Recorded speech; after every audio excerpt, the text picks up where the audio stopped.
Bonjour à tous, j'espère que vous allez bien et bienvenue dans cette nouvelle vidéo dans laquelle on va parler du gabarit H4. Donc, si tu regardes cette vidéo, c'est probablement parce que soit tu as déjà eu acheté le gabarit et tu aimerais savoir comment l'utiliser ou alors tu es probablement intéressé par ce dernier. Donc, je vais essayer dans cette vidéo de vous orienter sur comment installer le gabarit, comment bien l'utiliser et aussi la compatibilité avec les autres versions. Donc, si tu aimes la vidéo, n'hésite pas à laisser un pouce bleu, t'abonner, c'est pas encore fait. Et si tu veux le gabarit, ça coûte 10 000 francs CFA. Tu me laisses un commentaire ou tu m'envoies un message en privé. Je laisserai mes coordonnées dans la description. Alors, pour ceux qui ne savent pas c'est quoi le gabarit H4, c'est un outil ou bien c'est un système déjà préconfiguré qui va te permettre de gagner un temps fou sur tes différents projets à venir. Donc, tu vas juste ouvrir H4 et commencer à modéliser puisque tu n'auras plus à paramétrer les étages, tu n'auras plus à paramétrer les murs, les éléments de la barre d'outils, tu n'auras plus à paramétrer l'arborescence, tu n'auras plus à paramétrer l'environnement de travail. Tu n'auras plus à paramétrer les substitutions graphiques ou alors les jeux de stylo ou les vues modèles et plein d'autres éléments. Donc tu n'auras plus rien, tu n'auras plus rien à paramétrer, tu vas juste commencer à dessiner. Donc je vais te montrer comment l'utiliser, comment l'installer et parler de la compatibilité. Donc, premièrement, quand vous allez acheter le gabarit, vous aurez un fichier WinRAR que vous devez décompresser. Une fois que vous le décompressez, vous aurez ces quatre dossiers. Vous aurez un dossier bibliothèque, puisqu'il y a un projet qui vous est offert dans le dossier en question. Et donc, voilà sa bibliothèque. Vous pourrez récupérer certains éléments pour l'utiliser dans vos projets. Vous avez ici le projet en question, un fichier archive. Donc, l'archive, c'est un fichier c'est un fichier H4 qui contient à la fois le projet, la bibliothèque intégrée, les jeux de stylo, tous les éléments que va contenir le gabarit. Il vous est juste offert pour que vous puissiez vous pouvez naviguer dans le fichier en question pour mieux comprendre le gabarit, ok? Puisque c'est un projet qui a été réalisé avec ce gabarit. Ensuite, ici, vous avez le fichier .ifc. C'est pour ceux-là qui n'auront pas la version 2027 à montant, vous aurez à utiliser ce fichier-ci. Donc, si tu as H4 2026, 2025, 2024, etc., tu pourrais plutôt ouvrir cet élément au lieu de celui-ci. Donc, ça va s'ouvrir. OK? Maintenant, on va parler du contenu, donc du gabarit. Le contenu en question, vous allez ouvrir le dossier. Vous allez voir que le gabarit vous est fourni avec les combinaisons plus les substitutions graphiques. On va voir comment les installer. C'est fourni avec l'environnement de travail, deux environnements de travail. Donc, il y a un premier environnement de travail qui est conçu pour la visualisation client. Il y a un second environnement de travail qui est conçu pour la modélisation. Donc, généralement, que vous soyez en bureau d'études ou en stage ou bien vous travaillez pour quelqu'un ou pour un client particulier, il arrive des fois que le client veut voir ce que vous avez fait ou à peu près l'avancement du projet.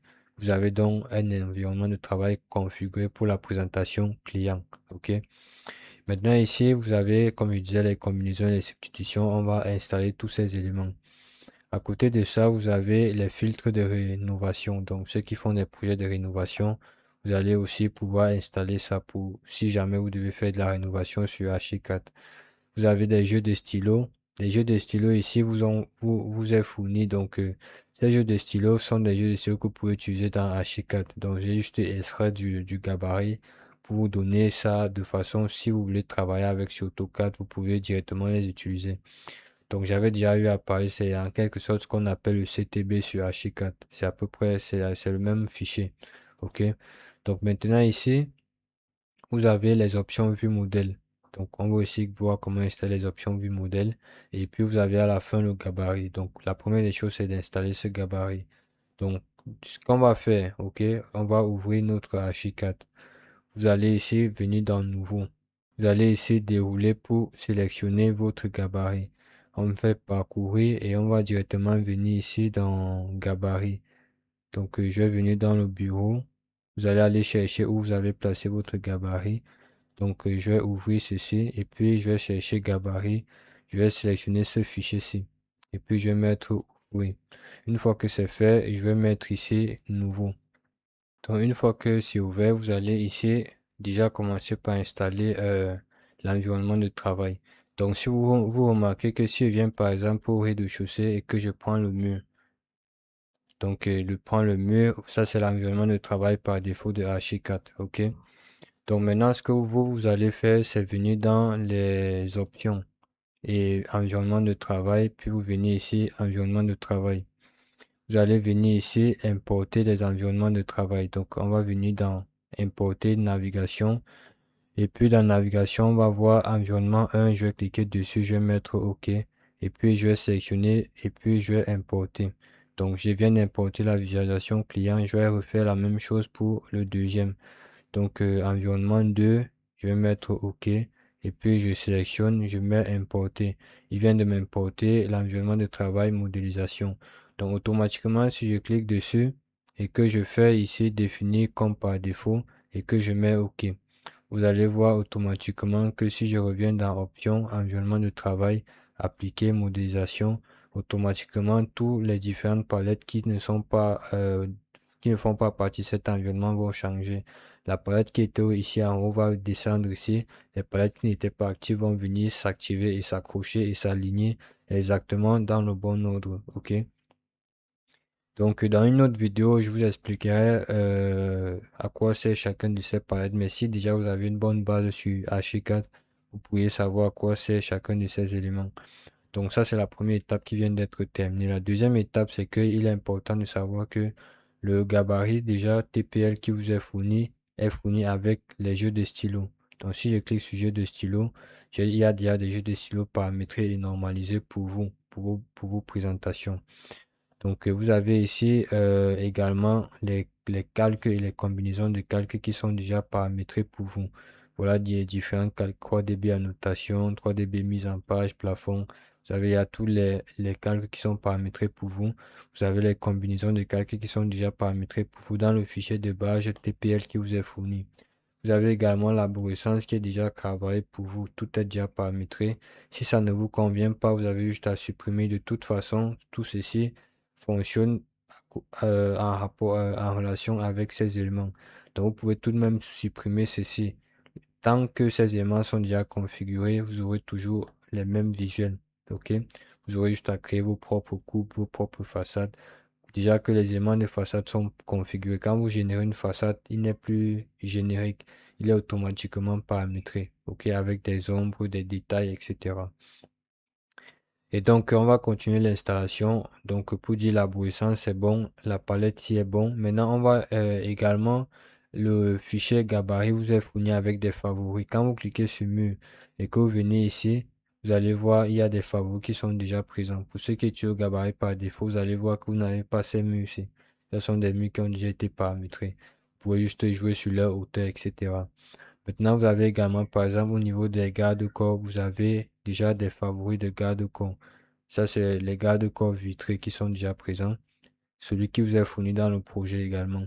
Vous avez, par exemple, les bibliothèques. Donc, si vous cliquez là, vous avez déjà des favoris. Donc, sachez que tous ces barres d'outils ici, ces outils-ci ont des favoris qui ont été déjà préenregistrés. L'avantage avec, c'est qu'ils sont déjà dans les bons calques et ils sont déjà dans les bons jeux de stylo.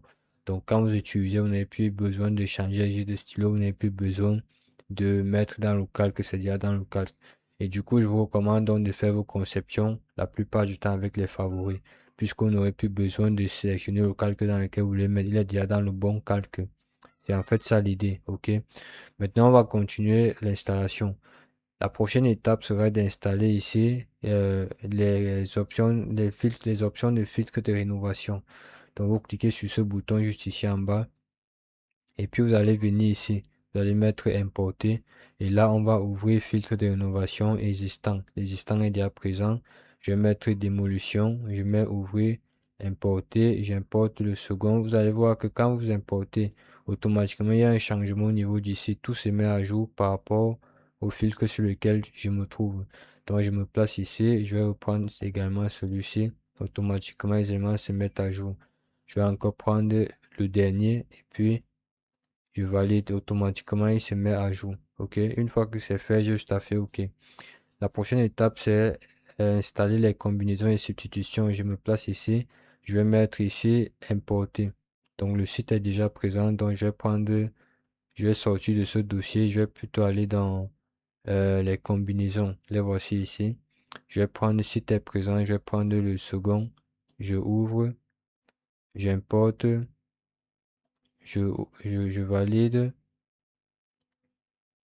Je vais prendre le dernier et puis je valide. Une fois que c'est fait, je fais OK. Tout vient d'être paramétré.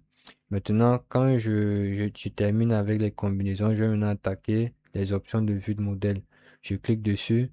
Je vais venir ici, importer les vues de modèle. Donc, je sors ici, je vais venir vue de modèle. Je vais installer, le site est déjà présent, les rendus de fond sont présents. Donc, je vais installer celui-ci. Voilà, je vais installer prochain. Vous allez faire pareil. OK. Donc, on va installer le plafond. OK. On va installer zoning. OK. On va installer accent. On va installer ça c'est azumétrie. Donc ça c'est la vue azumétrie. Fait qu'il y a une vue perspective et une vue azumétrie. Ça c'est la vue azumétrie. Donc je vais prendre ça. Donc pour vous dire que quand vous voulez créer des vues axométriques, utilisez ce vue modèle. OK? C'est à peu près ce que ça veut dire. Dans d'autres vidéos, je vais essayer de faire des projets plus expliqués en utilisant ce gabarit pour que vous puissiez bien comprendre avec le temps.